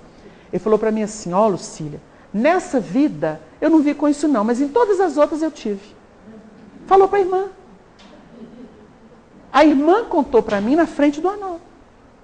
Então a gente vai colhendo os fatos, os depoimentos, a beleza dos testemunhos, porque o Chico zelou pela família. Então nós observamos que as orientações da doutrina libertaram uma criatura, libertam todas as criaturas. E nós vamos atingindo os nossos patamares. Olha, o cheirinho está irresistível. Nós temos mais uns 2 slides. Ah, então tá. Então vamos aqui. O pão de queijo não ficou pronto. Nós vamos avançar para a sugestão prática, para levantar o assunto, gente. Isso aqui não esgota, mas dá uma linha de abordagem para a gente poder refletir. A evocação dos espíritos, olha onde está radicada a sugestão do codificador para as reuniões das obsessões que a gente tem nas nossas casas. Muita gente fica assim, isso é invenção? Onde se criou isso? De onde surgiu? Olha a beleza do texto que está das evocações, item 281 no Livro dos Médiuns. A evocação dos espíritos vulgares, que são os espíritos comuns, né, gente? Espírito necessitado, doente, ignorante, como a maioria de nós mesmos. Tem, além disso, a vantagem de nos pôr em contato com espíritos sofredores. Ele viu isso, vantagem, viu, gente? Vantagem. Que podemos aliviar e cujo adiantamento podemos facilitar por meio de bons conselhos. Que beleza! Esse codificador. Todos, pois, nos podemos tornar úteis, ao mesmo tempo que nos instruímos. Olha a beleza do assunto. Há egoísmo naquele que somente a sua própria satisfação procura nas manifestações dos espíritos. E dá prova de orgulho aquele que deixa de estender a mão em socorro dos desgraçados. De que lhe serve obter belas comunicações de espíritos de escola, se isso não faz melhor para consigo mesmo, nem mais caridoso e benévolo para com seus irmãos deste mundo e do outro? Que seria dos pobres doentes se os médicos se recusassem a lhes tocar as chagas? Que argumento, hein? Quem pode contra isso? Que beleza de aspecto moral da doutrina espírita cristã.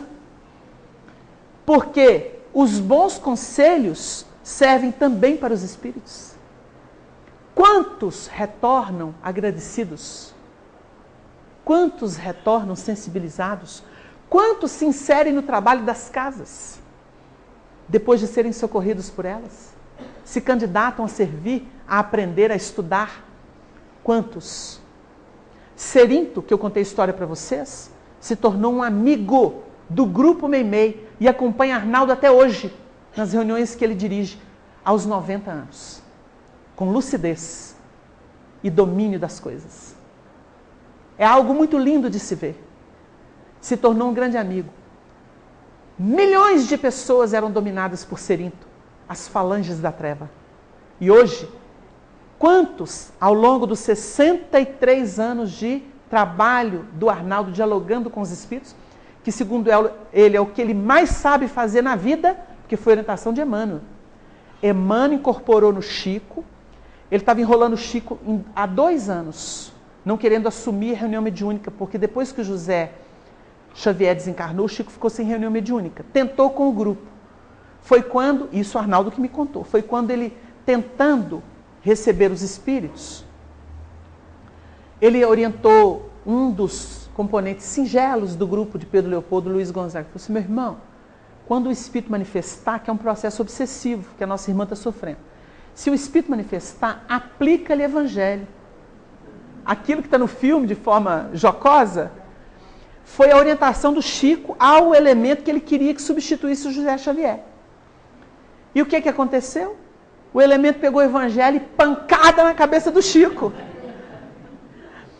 E o Chico ficou com dores horríveis. Então ele falou assim para o Arnaldo: Naldinho, depois que o José desencarnou e que eu vivi aquele episódio da surra de evangelho, que o nosso irmão não entendeu o que era aplicar o evangelho, eu não quis mais me expor a ninguém. Eu estava esperando alguém que eu confiasse plenamente. Você é essa pessoa. Dirija a nossa reunião. Nós precisamos atender esses necessitados que estão em torno de nós, os processos obsessivos, os ataques que sofremos. Nós precisamos fazer isso, Arnaldo. Aí o Arnaldo assim, deixa eu pensar mais um pouquinho. Quando chegou ao longo de 2 anos, e o Arnaldo falou assim, é porque o meu filho não tinha uns viciozinhos, eu ainda pitava um cigarrinho, e você sabe, né, eu estava viúvo, e eu tinha tanta coisa para consertar na minha vida, eu ficava assim olhando para o Chico, ele é muito santo, e eu, o que eu vou fazer? Aquela luta. E ele fala com toda honestidade, com toda sinceridade. Um homem transparente, honesto, leal, não engana ninguém. Então Arnaldo disse que quando fez 2 anos, ele dialogando com o Chico de madrugada no quarto dele, porque ele dormia lá em Pedro Leopoldo alguns dias da semana, e diz ele que durante a conversa o Emmanuel se apresentou pelo médium. Isso acontecia muitas vezes, ou com o Arnaldo, ou quando eles estavam na natureza no açude, conversando. Clóvis Tavares, o Wallace, o Jô, muitas vezes, e outros companheiros mais chegados. O Enio Santos, que era de Belo Horizonte, e o próprio Arnaldo. Então o Emmanuel vinha, às vezes o Chico comentava, o Emmanuel está presente dizendo isso, isso e isso sobre a história. Sobre o livro que vocês leram, o Emmanuel está corrigindo a história, que ela passou assim, assim, assim. E isso era a riqueza deles. Eles, na verdade, entenderam a história da humanidade pelo viés espiritual, porque havia assistência de Emmanuel e de outros espíritos. Então, nessas oportunidades, às vezes o Emmanuel tomava o Chico e se comunicava diretamente com eles. Foi o que aconteceu nesse dia, que ele virou para ele e falou assim, Arnaldo, prestem atenção na frase, aquele que pela espada dizimou muitas vidas, deve hoje usar a voz de comando e o magnetismo desenvolvido para levar o Evangelho aos corações dos atormentados. Faça deste trabalho a tarefa da sua vida. Diz Arnaldo que baixou a cabeça, só falou um sim senhor e já marcou com Chico o início das atividades do Grupo Meimei. Tem 63 anos que isso aconteceu. Ele nunca parou. Ele fala assim, fiz dessa tarefa a tarefa da minha vida. O que eu mais sei fazer nessa vida é dialogar com os espíritos, tentando ajudá-los. É isso aí. Recomendação de Allan Kardec. Muito bonito, gente. E para quem não sabe, no livro Nos Domínios da Mediunidade, é o estudo que o André Luiz e os instrutores fizeram dos grupos mediúnicos vistos do mundo espiritual para a Terra. E o Chico revelou a Arnaldo e a poucos amigos da época que ele era a médium Ambrosina, que tem um funil de luz na cabeça. É como os espíritos viam o Chico, na expressão feminina com funil de luz na cabeça, mandato mediúnico, que é estudado no livro. E aquele elemento que coordena a reunião, chamado Raul Silva, é o Arnaldo Rocha, para quem quiser estudar o assunto. No outro trecho, nós temos aqui, este é o nosso irmão Raul Silva, ele aqui. Trouxemos de propósito, porque uma reunião não é só com médium, não. Tem que ter um dirigente que conheça a doutrina, que desenvolva a psicologia, a habilidade de um pai, de um tutor, de um coordenador. Este é o nosso irmão Raul Silva, que dirige o núcleo com sincera devoção à fraternidade. Correto no desempenho de seus deveres e ardoroso na fé, consegue equilibrar o grupo na onda de compreensão e boa vontade que lhe é característica. Pelo amor com que se desincumbe da tarefa, é instrumento fiel dos benfeitores desencarnados, que lhe identificam na mente um espelho cristalino, retratando-lhes as instruções. Isso está no livro Nos Domínios da Mediunidade, quando os espíritos vão estudar a equipe mediúnica e o trabalho em si, para nos dar uma ideia do que é um conjunto em ação espiritual em nível maior. Nós trouxemos isso aqui porque, se o médium é importante num trabalho, pelas suas faculdades, muito mais importante, e para equilíbrio do trabalho e qualificação do trabalho, o dirigente, que precisa se esforçar por conhecer a doutrina, por conhecer o Evangelho e por entender a natureza do grupo, equilibrando nessa onda de compreensão e fraternidade. Porque muitas vezes o dirigente vai precisar chamar um médium e falar assim, ô fulano, você toma cuidado quando você entrar em transe, porque você está exagerando muito as comunicações nesse aspecto. Por exemplo, ou está gesticulando demais, você procura se manter mais tranquilo, você procura se harmonizar mais para vir para a reunião, por exemplo. Ou vai falar para o médium assim, olha, você procura, embora você sinta os muitos necessitados ambientes, dá um espaçozinho para outro companheiro médio também ter a possibilidade de uma comunicação. Porque é bom para você segurar um pouco e não ficar soltando toda hora, porque isso pode gerar desequilíbrio. Que é o que acontece, ué. Uma pessoa que não tem freio, ela é folha de bananeira. Onde o vento sopra, está indo. Então, que identidade que tem esse médium? Quem estuda o livro dos Obsessão, por exemplo, vai ver lá a definição de André Luiz, orientando sobre uma equipe de desobsessão ativa. O médium é chamado a ser o enfermeiro. O enfermeiro não faz tudo o que o paciente quer, não. Onde já se viu isso? Então é obsessão. Um médium que quebra tudo, que joga tudo para o alto, que fala o que quer. Aliás, os bons dirigentes sempre dizem assim. Nós ouvimos isso do nosso, lá, o Honório Abreu. A gente conhece o médium, ou a vida do médium, é numa reunião mediúnica. Porque ele vai saber o que ele fala no dia a dia. Porque ele entra num campo do trânsito da espontaneidade, o espírito vem e solta as coisas. Agora, o médium vira e fala assim, porque eu tenho tendência para sofrer dor? Tenho, é. Muitas vezes sou uma pessoa que fez muito mal para a saúde dos outros mesmo. Ou para a saúde moral das pessoas. Fez muita intriga, deixou muita gente mal. A dona Ivone não tinha especialidade lá com os suicidas? Por quê? Porque ela tinha um histórico de suicida, 2 existências, que ela jogou fora. Então nós vamos perceber especializações. E isso não é propriamente o animismo, que também não é uma sombra. O animismo é uma necessidade do médium, muitas vezes. Agora, se não sai daquilo ao longo do tempo, se é uma ideia fixa, aí nós temos que dar um tempo para o médium. Falar, você vai ficar aqui observando um pouco, estudando mais um evangelhozinho, trabalhando aí seus nós internos, com amor, sem crítica. E o médium tem que entender, porque nós estamos numa escola. Ninguém nasceu pronto para a tarefa. A experiência faz o médium. A experiência faz um bom dirigente. Ele também não nasce pronto. Não adianta falar assim, eu não tenho essas credenciais. Dá um jeito, corre atrás. O Chico não teve que queimar pestana para estudar a obra espírita? Consta, isso é depoimento dele para os amigos de antes, que ele, quando recebeu, aos 17 para 18 anos, o Evangelho, o Livro dos Espíritos, daquele casal Perácio, Pena Perácio, ele ia estudar, não entendia patavina. Não tinha um dicionário, não tinha uma pessoa culta na sua casa, na sua vizinhança. O único culto, mais culto que existia lá era um dentista, que de vez em quando ele ia lá perguntar o que significava uma palavra, mas ele não podia ficar ocupando o tempo do dentista. Ele não tinha essa intimidade. Isso ele explicou para o Arnaldo. E o Arnaldo nos confidenciou, a mim, a Honório Abreu, presidente da União, que já desencarnou. Então ele contou o seguinte, e isso era uma coisa de confidência do Chico para ele e para outros poucos amigos. A gente vê a relação do Chico com o codificador. O Chico não entendia, mas ele tentava, e era luz de vela, tinha luz elétrica. Então ele punha a velinha e ficava lá de noite, que era a hora que sobrava do trabalho, que eles tinham que comer, tentando estudar aquilo, ler o Evangelho, e não entendia as palavras, porque Guilherme Ribeiro, muito culto, né? Aquele vernáculo clássico, numa época em que o português realmente era para literatos, né? Para gente muito culta, muito refinada no campo cultural.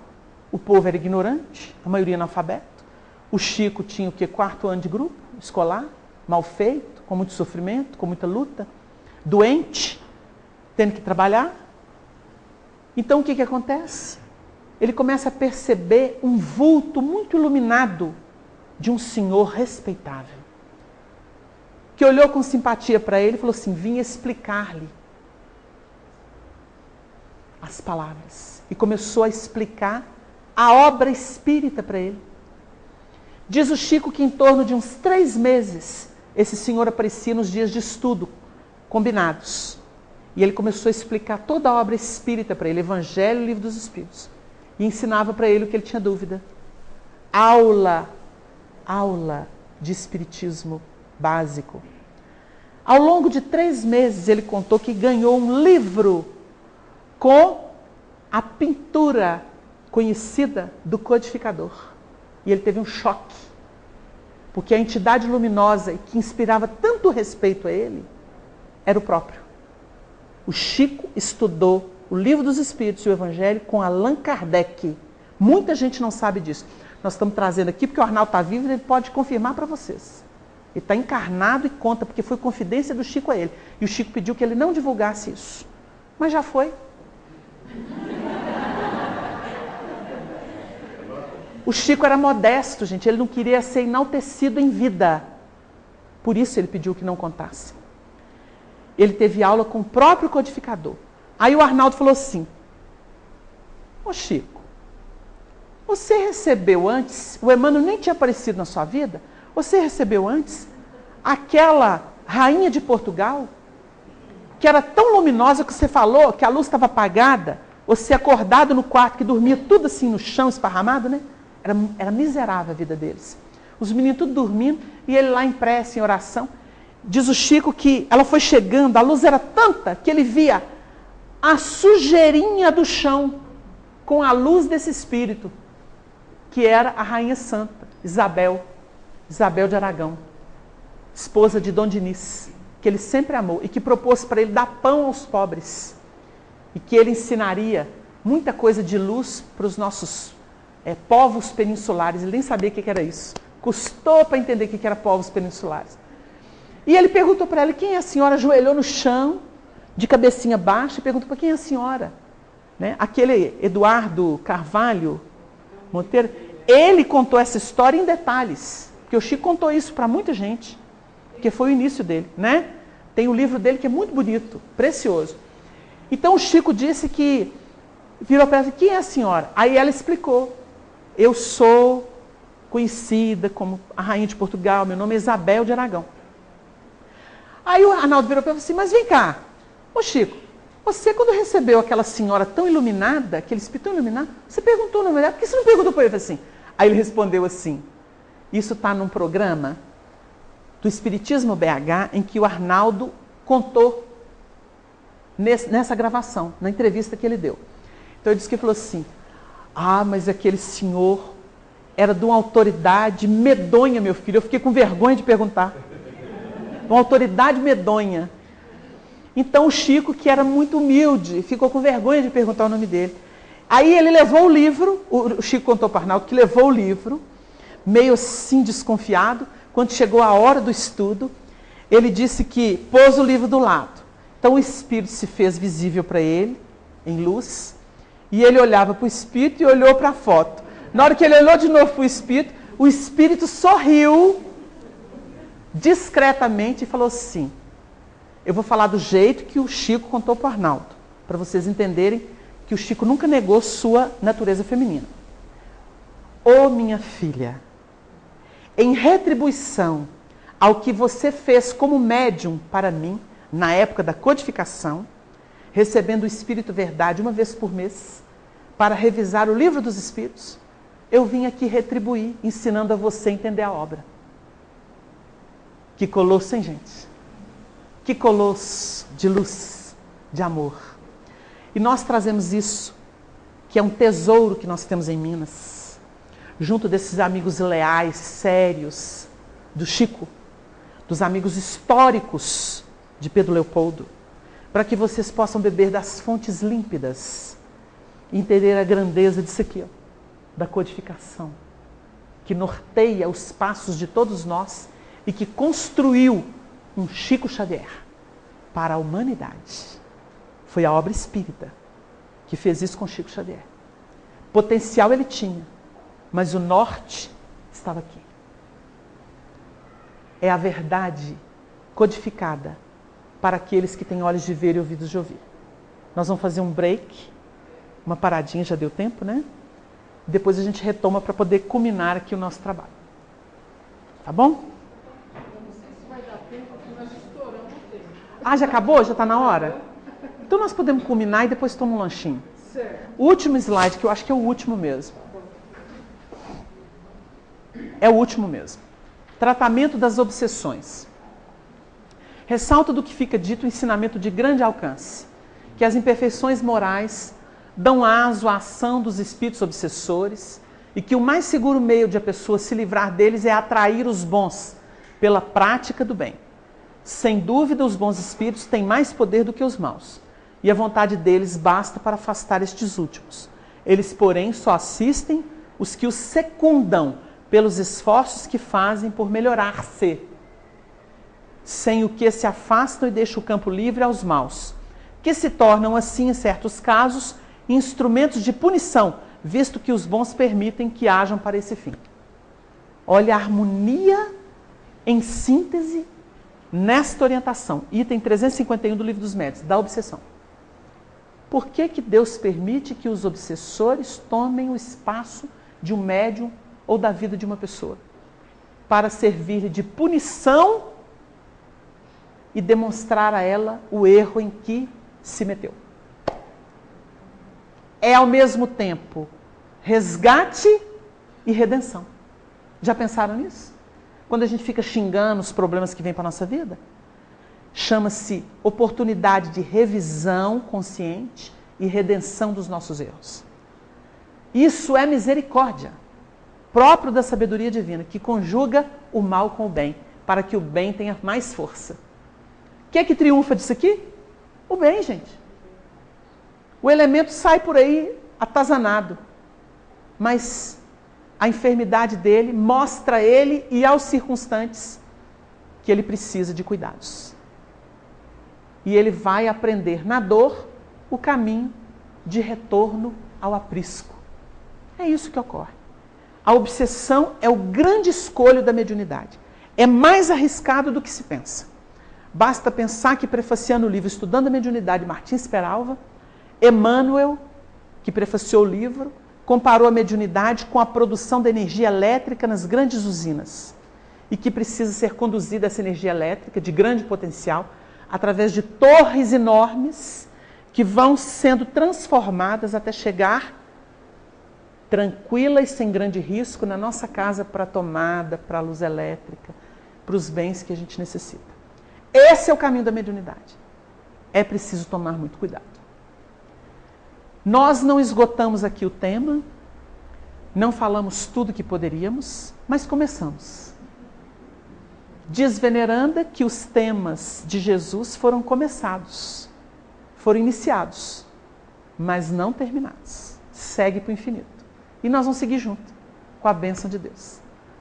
Nós agradecemos o carinho e a atenção de vocês e desejamos, acima de tudo, que nós possamos, em conjunto, numa caravana leal à doutrina, ao Evangelho, a Jesus, a Kardec e a essas obras maravilhosas de Dona Ivone, de Chico Xavier, por exemplo, leais, firmes, que ilustram a vivência do amor, que nós possamos seguir cultivando isso e podendo ser ponte entre elas, essas obras, esses seres de luz e os nossos irmãos em necessidade, sem desvios de rota. Que o Senhor nos abençoe. Muita paz para todos.